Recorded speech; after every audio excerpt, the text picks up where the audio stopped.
was identified as mentally retarded, put back from the 5th grade into the 4th grade, and stayed in that category until I got out of high school. I don't have any college training, but I met a high school teacher who one day changed my life. I was waiting on another student, and when he came in, he said to me, "Young man, go to the board and write what I'm about to tell you." And I said, I can't do that, sir. He said, "Why not?" I said, "I'm not one of your students." He said, "It doesn't matter. Follow my directions now." I said, "I can't do that, sir." He said, "Why not?" I said, "Because I'm educable mentally retarded." And he came from behind his desk and he looked at me. He said, "Don't ever say that again.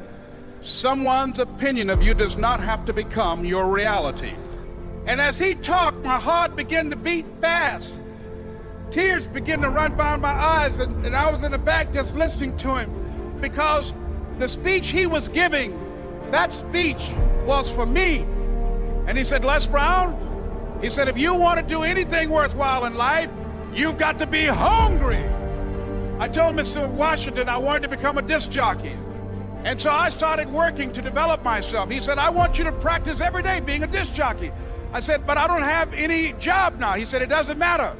He said that it's better to be prepared for an opportunity and not have one than to have an opportunity and not be prepared.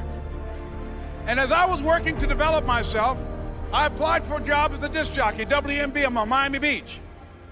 I went to a guy named Milton Butterball. I said, "How you doing, Mr. Butterball? I'd like to get a job as a disc jockey." He looked at me, he said, "You have any broadcast background?" I said, "No, sir, I don't." "You have any journalism background?" I said, "No, sir, I don't." He said, "We don't have any jobs available." I said, "Yes, sir." I went back to Mr. Washington and I told him. He said, "Don't take it personally." He said, "Most people are so negative, they will have to say no 7 times before they say yes." He said, "Go back again." So I went back again. I said, "How you doing, Mr. Butterball? My name is Les Brown." He said, "I know what your name is. What do you want?" I said, "I'd like to know whether or not you have any jobs as a disc jockey, sir." He said, "Didn't I just tell you yesterday we didn't have any jobs?"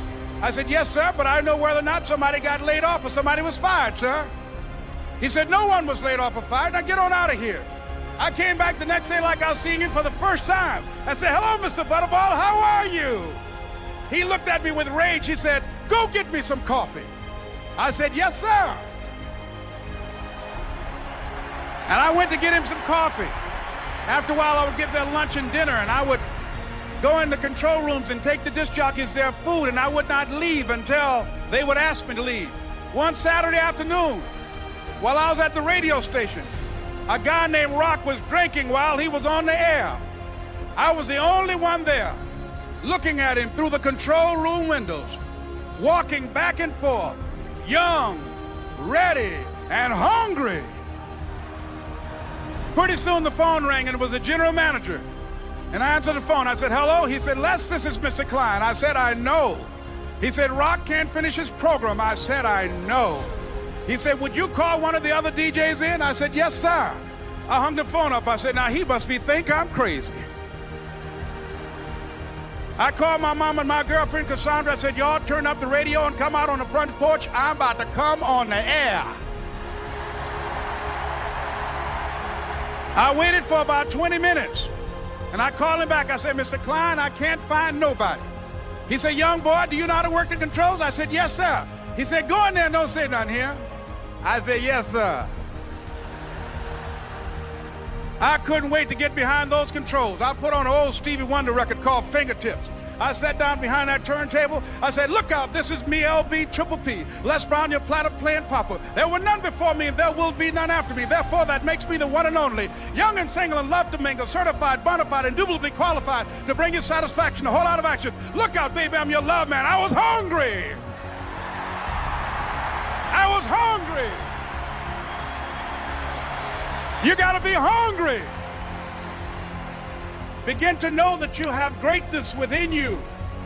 And if just one of you here begin to envision yourselves as being blessed and highly favored to reach your goals, if just one of you capture the essence of what that means, that you have greatness within you and a responsibility to manifest that greatness, that you can make your parents proud, you can make your school proud, you can touch millions of people's lives And the world will never be the same again because you came this way.